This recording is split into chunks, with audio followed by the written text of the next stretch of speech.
नमस्कार। दो देशों के बीच शुरू हुआ संघर्ष आखिरकार हजारों बेगुनाह लोगों की जिंदगी और उनके परिवारों को तबाह कर देता है। मध्य पूर्व में चल रहा ईरान और इजरायल का युद्ध भी अब इसी दिशा में बढ़ता दिखाई दे रहा है। ये संघर्ष अब सिर्फ दो देशों तक सीमित नहीं रहा है, बल्कि धीरे धीरे पूरे क्षेत्र में फैलता जा रहा है। ऐसे में अलग अलग देशों में मौतों का आंकड़ा लगातार बढ़ता जा रहा है, जिसकी खबरें सामने आ रही है। ईरान, इजरायल और अमेरिका के अलावा अब ये टकराव मध्य पूर्व के कई अन्य देशों को भी अपनी चपेट में ले चुका है। हर जगह मिसाइल हमले, ड्रोन अटैक और धमाकों के बीच लोगों की जान जा रही है और हजारों लोग घायल हो रहे हैं। इस संघर्ष की आंच अब Bahrain, Iraq, Jordan, Kuwait, Oman, Qatar, Saudi Arab और संयुक्त अरब अमीरात जैसे देशों तक पहुंच चुकी है। ऐसे में सवाल उठता है, इस युद्ध में अलग अलग देशों के कितना मानवीय और आर्थिक नुकसान हुआ है। तो आइए इस वीडियो में हम आपको बताते हैं कि ईरान इजरायल संघर्ष में युद्ध में अलग अलग देशों में कितनी जानें गई हैं और इस युद्ध की कीमत आम लोगों को किस तरह से चुकानी पड़ रही है। ईरान में तबाही का आंकड़ा। इस संघर्ष में ईरान को सबसे ज्यादा और भारी नुकसान उठाना पड़ रहा है। रिपोर्ट्स के मुताबिक ईरान में अब तक 1255 लोगों की मौत हो चुकी है और 12,000 से ज्यादा लोग घायल हो चुके हैं। मारे गए लोगों की उम्र 8 महीने के बच्चे से लेकर 88 साल तक बताई जा रही है। इनमें 200 महिलाएं भी शामिल हैं। सबसे दर्दनाक घटना मिनाब एलिमेंट्री स्कूल में हुई, जहां इजरायली हमले में 168 बच्चों की मौत हो चुकी है। इसके अलावा ईरान में 55 स्वास्थ्य कर्मी घायल हुए हैं और 11 स्वास्थ्य कर्मियों की मौत हो चुकी है, जिनमें से 4 डॉक्टर, 2 नर्स और 3 आपातकालीन कर्मचारी शामिल हैं। इस शुरुआती हमले में ईरान के 40 शीर्ष सैन्य कमांडर भी मारे गए हैं। इजराइल में हालात। इजराइल में भी ईरानी मिसाइलों के हमले का असर साफ तौर पर दिखाई दे रहा है। इस युद्ध में अब तक कम से कम 13 इजरायली नागरिकों की मौत हो चुकी है और 1929 लोग घायल हुए हैं। इजरायल के स्वास्थ्य मंत्रालय के अनुसार पिछले 24 घंटों में ही 157 लोग घायल हुए हैं और करीब 112 लोग अभी भी अस्पताल में भर्ती हैं, जिनमें 9 की हालत गंभीर बताई जा रही है। इसी के साथ सरकार ने नागरिकों से अपील की है कि हमले की चेतावनी मिलते ही सावधानी के साथ बम शेल्टर में शरण लें, क्योंकि कई लोग शेल्टर की ओर भागते समय भी घायल हुए हैं। अमेरिकी सैनिक भी निशाने पर। इस संघर्ष में अमेरिकी सेना को भी नुकसान हुआ है। आपको बता दें कि अब तक 8 अमेरिकी सैनिकों की मौत हो चुकी है और 18 सैनिक घायल हुए हैं। अमेरिकी राष्ट्रपति डोनाल्ड ट्रंप ने हाल ही में एक समारोह में इन सैनिकों को श्रद्धांजलि भी दी थी। आपको बता दें कि संयुक्त राष्ट्र का अनुमान है कि बढ़ती हिंसा के कारण पूरे मध्य पूर्व में कम से कम 3,30,000 लोग जबरन विस्थापित हुए हैं। उन्हें अपना घर छोड़ना पड़ा है।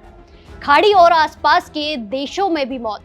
ईरान ने बहरीन में स्थित अमेरिकी नौसेना के 5वें बेड़े के मुख्यालय को कई बार निशाना बनाया, अटैक किया। इस हमले में एक एशियाई कामगार की मौत हुई है और 4 लोग घायल हुए हैं। वहीं इराक में कम से कम 15 लोगों की मौत और कई लोग घायल हो चुके हैं। ईरान ने यहाँ अमेरिका और इजरायल ने जुर्फल नसर सैन्य अड्डे को निशाना बनाया है। जॉर्डन में भी 119 ईरानी मिसाइल और ड्रोन हमलों की सूचना मिली है, जिनमें 14 लोग घायल हुए। कुवैत में 3 लोगों की मौत हुई और कई लोग घायल हुए। इस हमले में अग्निशमन विभाग के 2 अधिकारी ड्यूटी के दौरान मारे गए थे। लेबनान में सबसे ज्यादा तबाही। युद्ध का सबसे बड़ा असर लेबनान में देखने को मिला है। इजरायल और हिजबुल्लाह के बीच बढ़ती लड़ाई में अब तक कुल 394 लोगों की मौत हो चुकी है, जिनमें से 83 बच्चे भी शामिल हैं और करीब 1000 से ज्यादा लोग घायल हुए हैं। आपको बता दें कि इस हमले में सिर्फ एक हफ्ते में 5 लाख से ज्यादा लोगों को विस्थापित होना पड़ा है। वहीं ओमान देश में एक व्यक्ति की मौत और 5 लोग घायल हुए हैं। कतर देश की बात की जाए तो ईरान की 2 बैलिस्टिक मिसाइलों ने कतर में स्थित अमेरिका के अल उदीद सैन्य अड्डे को निशाना बनाया।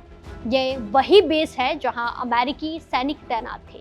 हमले के बाद कतर ने हवाई यातायात बंद कर दिया और कतर एयरबेस ने भी सभी उड़ानों को रोक दिया। स्कूलों को ऑनलाइन क्लासेस में बदल दिया गया है।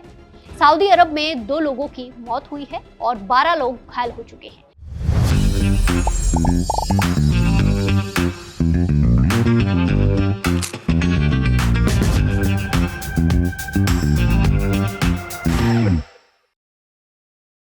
आपको बता दें कि सऊदी अरब हमले में किसी भारतीय की मौत नहीं हुई है। दूतावास ने बताया कि अल खार्ज में हुई दुर्भाग्यपूर्ण घटना में किसी भारतीय की मौत नहीं हुई है। हालांकि कुछ भारतीय नागरिक इस हमले में घायल जरूर हुए हैं।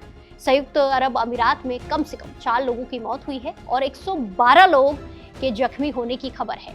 यूएई का कहना है कि उसने ईरान की 221 मिसाइलों को अपने एयर डिफेंस सिस्टम के माध्यम से नष्ट किया है।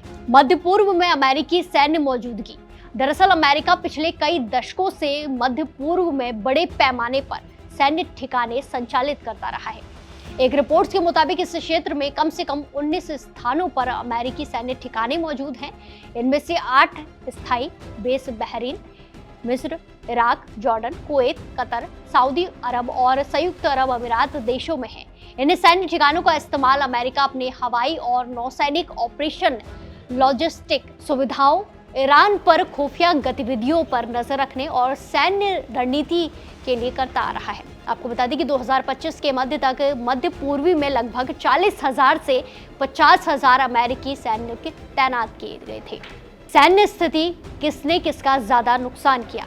अमेरिकी सेना के सेंट्रल कमांड का कहना है कि उसने 28 फरवरी से अब तक ईरान में 3,000 से अधिक ठिकानों पर हमला किया है और इराक के 43 युद्धपोतों को नष्ट कर दिया है।